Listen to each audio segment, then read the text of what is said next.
Sit down white belt. Shut up. Yeah. I think sit down white belt should be like the OK boomer of Jiu Jitsu. This is Justin Lesko, Brazilian Jiu Jitsu brown belt and former pro MMA fighter. And I'm Mike Callahan, Brazilian Jiu Jitsu brown belt and a law enforcement officer. Welcome to That Jiu Jitsu podcast.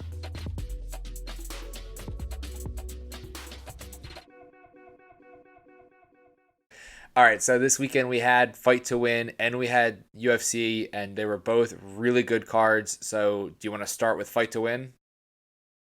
Yeah, let's start with that, and then I as good. So the Fight to Win crew put on, I think it was 8 shows in 7 weeks or something in Dallas, and they were all really good shows.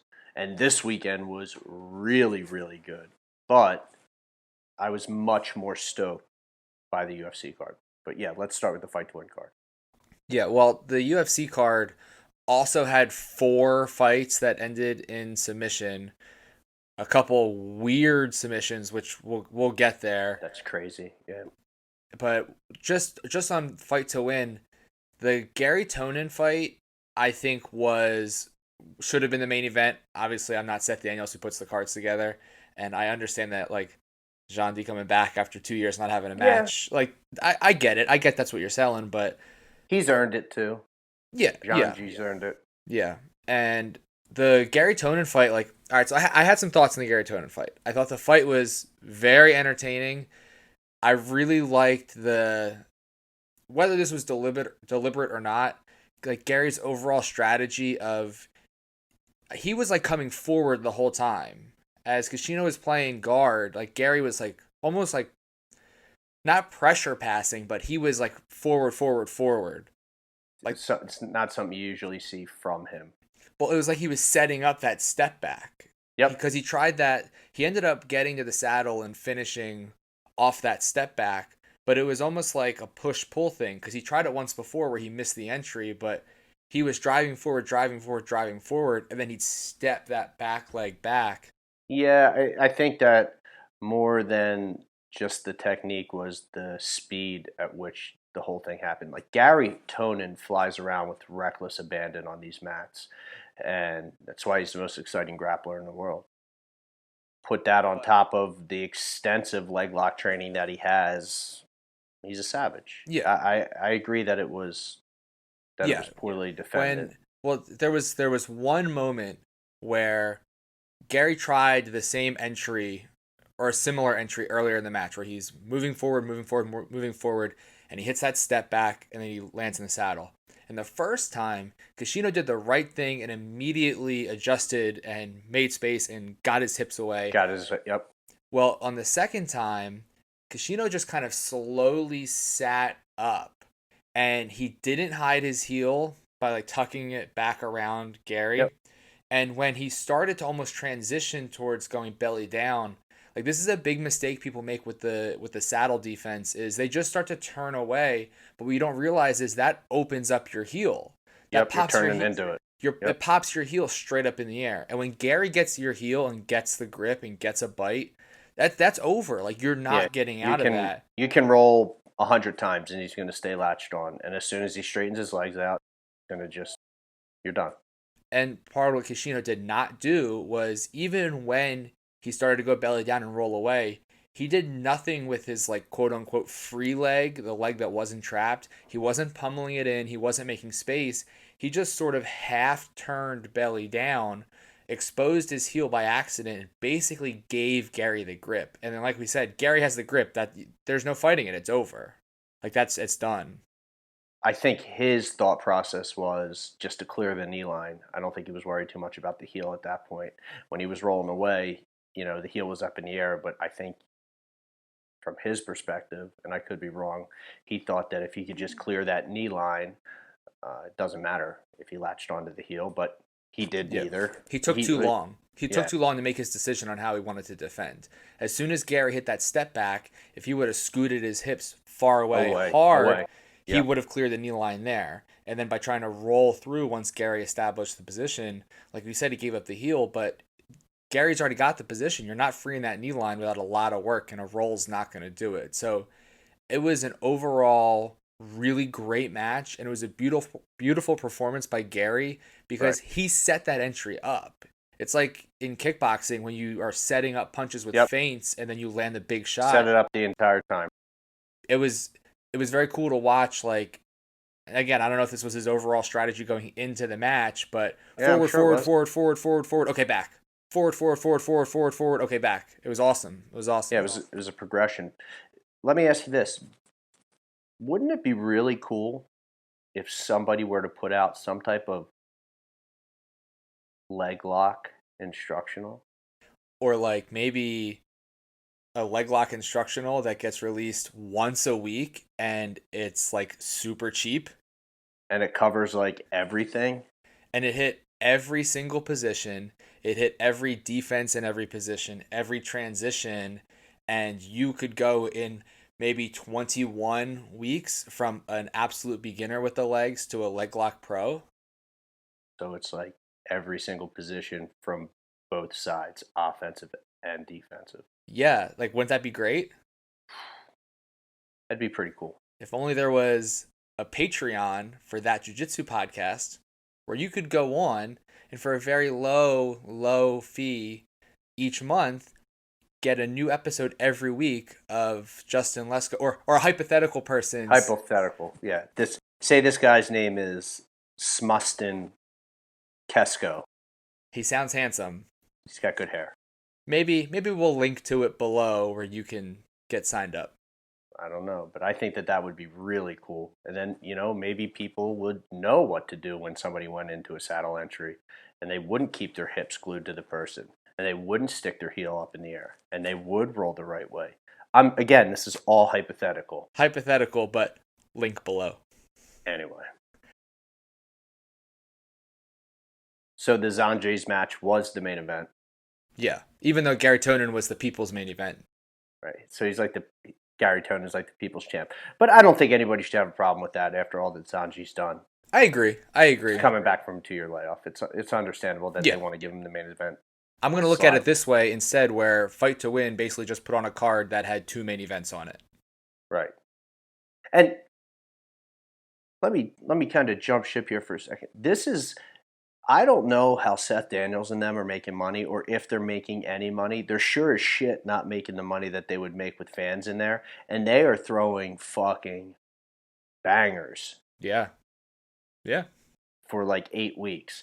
And big names across the board, kind of reviving the jiu-jitsu landscape. It was like Benji said, you have more organizations that are happening right now, but Fight to Win, I think, was the first people to come back after all this like quarantine stuff to put shows on, right? So it's Submission Underground, Third Coast Grappling, Jits Kings, and Fight to Win. And no disrespect to those other. I know that the Kumites are out there happening, but these Fight to Wins are getting pumped out left and right, and they're throwing down. They were in Dallas for 8 weeks, and they were throwing down. So I think that huge props to them for doing that because that the revenue has taken a major hit because they're not allowed to have anybody in the fucking stands. Yeah. They're competing in empty fucking arenas. My only complaint with Fight to Win is that they didn't come to Philly and let me get on the show to compete, but we'll get on the next. But I think people will be okay with their decision. I don't think the fighters are getting paid for these Fight to Wins. I don't think he put out a post like defending this, but looking beyond that, he's not making any fucking money off of this, unless it's through like sponsorships or Flow or whatever it is. He's making no fucking money off of this, right? So take that into account that this fucking guy's dedicating how many weeks straight with little to no revenue. Yeah. So and if you're like, and you mentioned he put that post out. Which he was right. If you're upset that you're not getting paid at a time when a lot of people aren't getting paid, then you should be competing just to push the sport forward and to keep things moving. And if you're only competing because you're gonna make some money for doing a Fight to Win match, stay the fuck home. Yeah, man. I don't need to see you. Stay the fuck home. Don't start talking about money that you're not making. Yeah, like seriously. If you do it for the kids. Do it for the kids. Do it for jiu-jitsu. Do it for Mike and Justin so we have something to watch. Yeah, for real. You don't if you think look at it this way. Look at it like a long-term play. Yes, in the short term, you may be competing and not getting paid. And again, just to clarify, we are not sure if Seth is paying these guys or not. So Hmm. if he is, that's even more props. But if he's not, Who you fucking should. cares? Who fucking cares? Because if you don't want to compete because you're not getting paid right now, you're not going to have a platform to compete in a year. You're also not going to get paid then.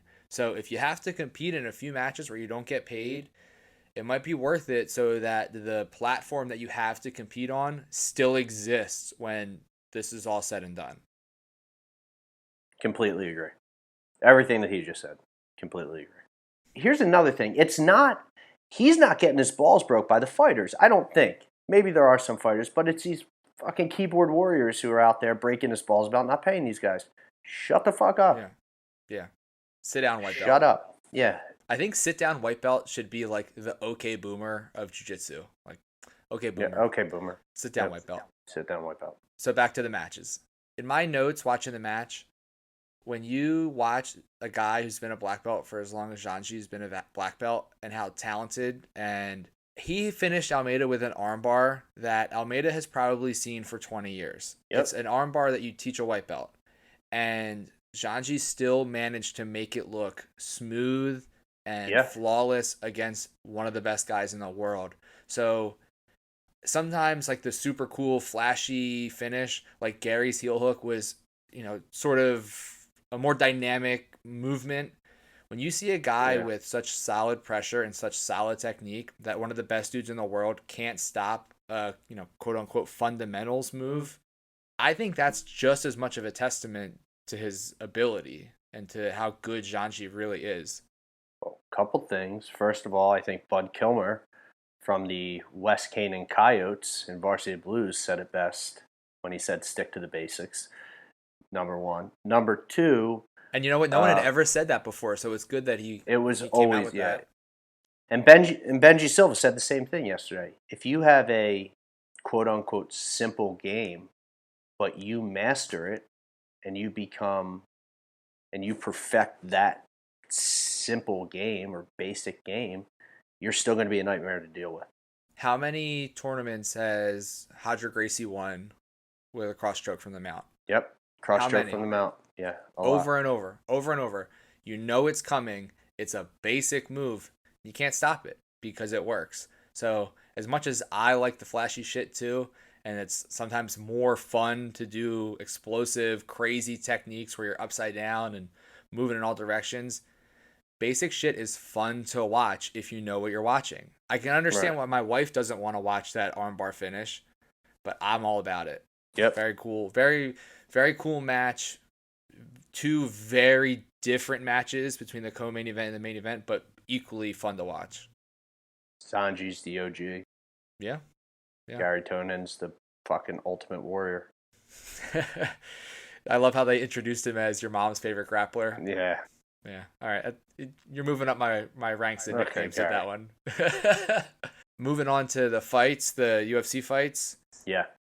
Some weird. All right. So first of all, the Poirier versus Dan Hooker fight was a fight of the year contender, and the second round was probably the round of the year. It might be the round of the decade. I mean, like, if you're building a dream round in an MMA fight, you want crazy exchanges where both guys are landing.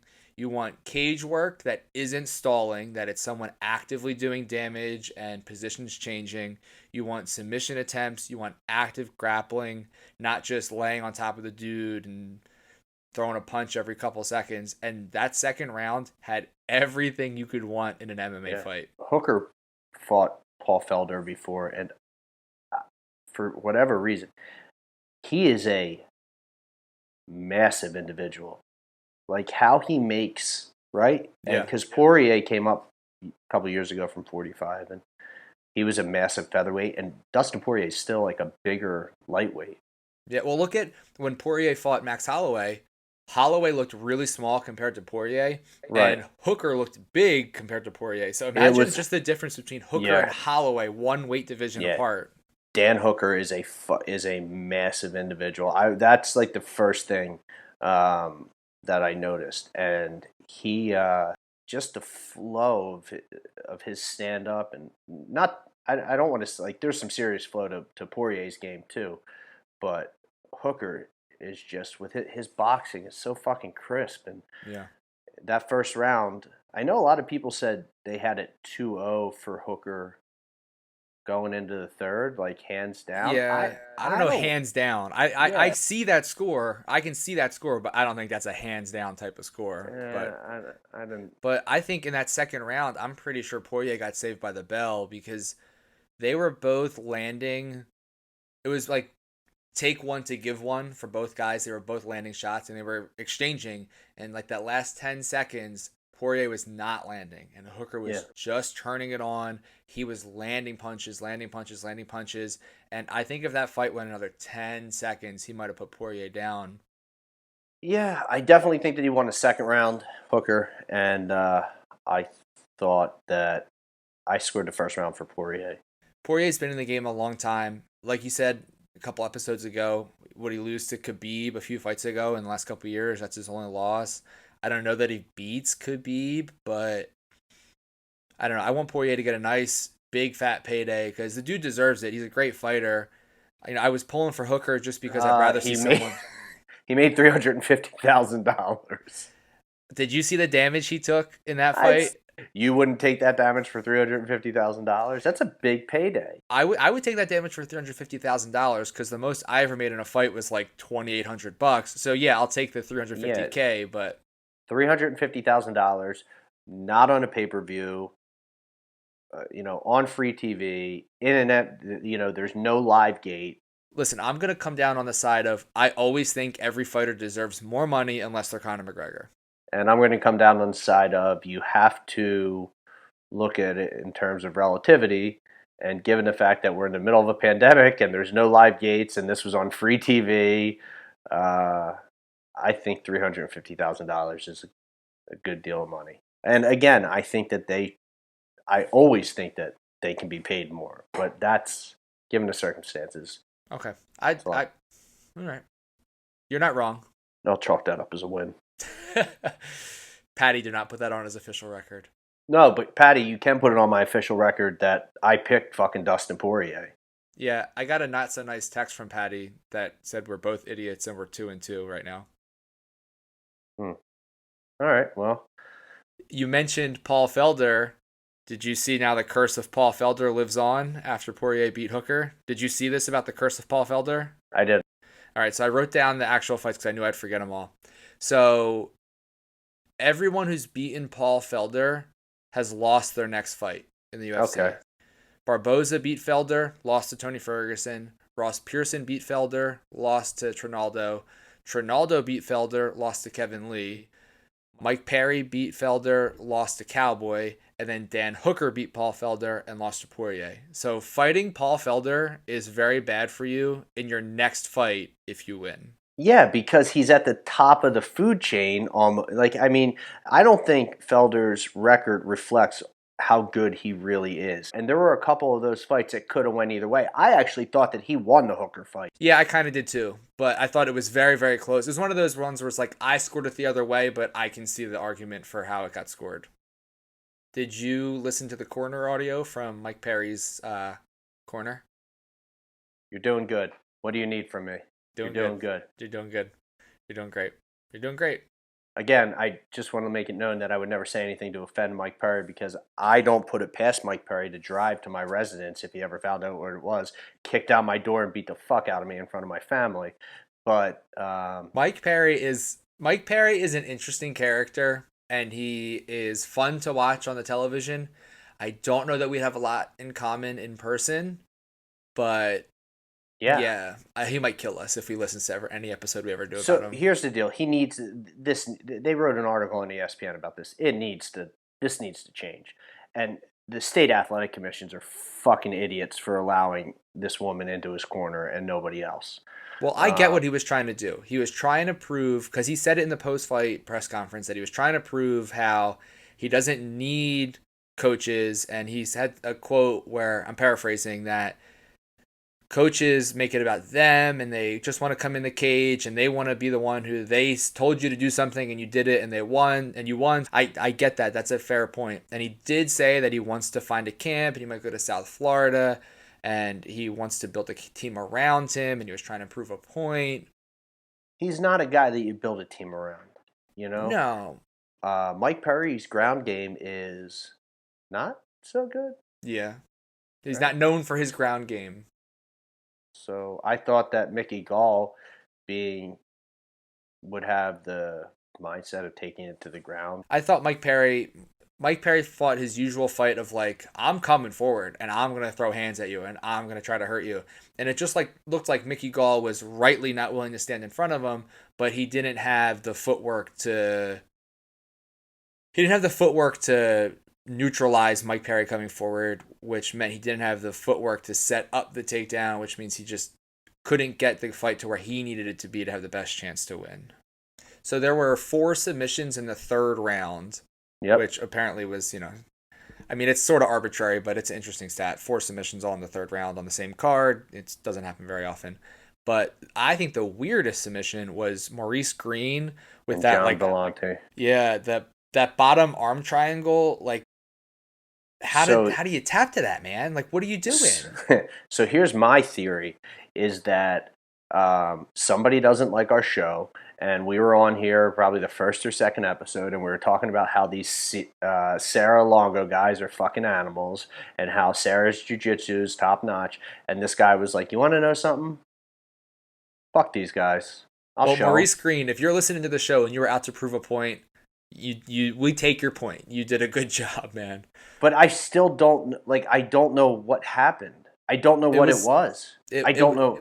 It looks like an arm triangle, but Vellante was like in top half guard. Yeah. And it looked like he very easily could have reached his own arm back around Maurice Green's head to relieve some of that pressure. But it looked like Maurice Green grabbed the grip for the arm triangle and was just like all right, I'm going to stop you from punching me. Maybe the ref will stand us up. And then Vellante just like let it happen. And then the next thing you know, like Maurice Green must have a hell of a squeeze to pull that tight. Nope. It's just, I don't know. Maybe he felt like his head was going to get ripped off. I don't know. But it was unusual. For anybody listening and anybody who's new to the sport of jiu-jitsu, don't do that. It's not a high percentage move. Again, I don't know whether he was cranking on his neck. I don't know whether he thought his neck was going to get ripped off of his shoulders. I don't know if it was somehow a blood choke. It's not a high percentage move. Just because it worked in that fight does not mean that it's going to work. And yeah, it was weird because it was like, I've been in a similar position where someone has that sort of grip. It's not choking me, but the pressure pulling down on the back of my neck is uncomfortable. Well, as the guy on top, I move. I advance the position. I do something. And Vellante didn't do really anything until he threw a couple like little rabbit punches and then tapped. It was so weird. So Maurice Green, if you're listening again, if you'd like to come on and explain to us what you thought was happening in that moment, I would love to know from someone who was in the fight how that worked. Well, Maurice Green's about to have his fucking hands full if the UFC listens to Tanner Boser. Yeah. Well, Tanner Boser is going to let us know what he thinks about Maurice Green, and that is a stay tuned.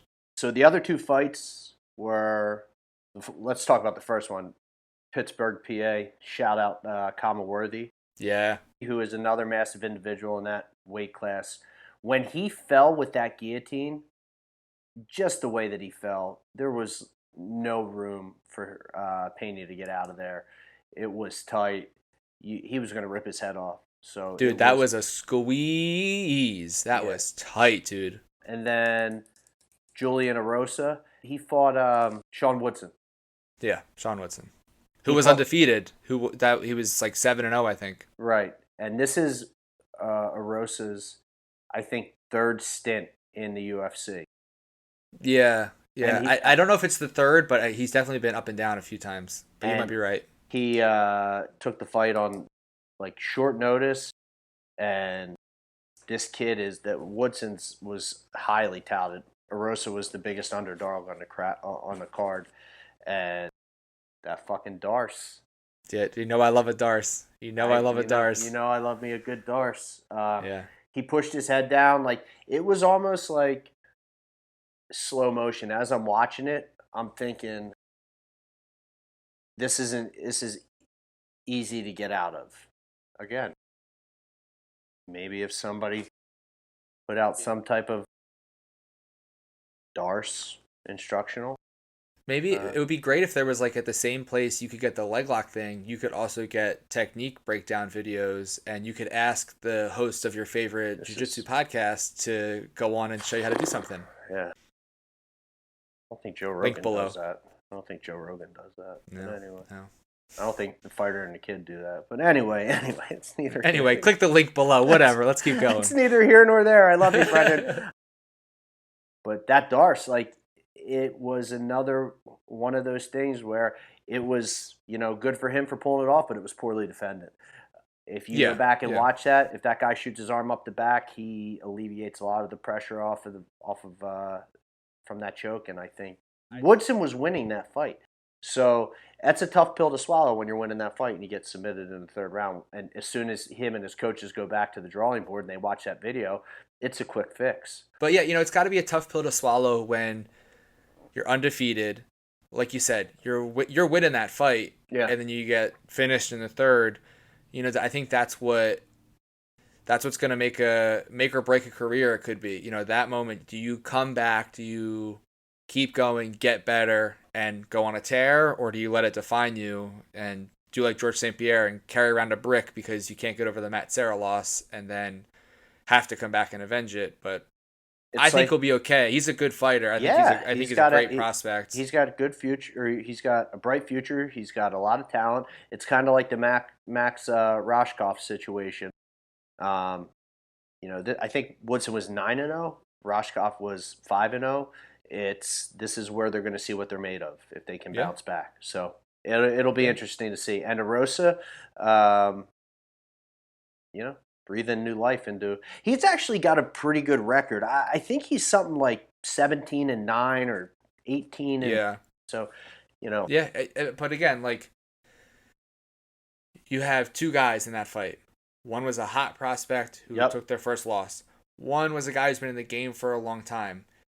We might see that fight again when Erosa takes a springboard off this, beating a young prospect and climbs up the rankings, and Woodson comes back as a prospect and avenges a loss. And that might be down the road with a lot more implications than an undercard fight. But I think in a situation like this, it's fun to watch how both careers now are going to take a... And it was a fun fight to watch. It was a really good card to watch. I was completely satisfied 100% with that card. If you listen to our show, that means you loved this last weekend because you had great jiu-jitsu matches and you had great UFC card. This was a That Jiu-Jitsu podcast style weekend, and I really enjoyed the weekend. I'm sure you did as well. That Jiu-Jitsu podcast special, that's what it's called. And now the cherry on the top is us talking about it. Yeah, I mean, what more could you want if you like our show? You're welcome. All right, guys, thanks for hanging out with us. If you want to follow the show on Instagram, you can do so at that_jiu-jitsu_podcast. You can follow me at M_Callahan106. And if you're interested in following us on YouTube, just search for That Jiu-Jitsu Podcast. You can also follow me on Instagram at Justin Lesko. And we sort of alluded to it a few times during the episode, but we just launched a new Patreon account, and you can find it at patreon.com/thatjujitsupodcast. And there's a lot of exclusive materials we're going to be putting out there, so give it a look, and it might be something that can help your game. You're supposed to say thank you. Thank you. Thanks, guys. We'll see you next time. Thanks, guys.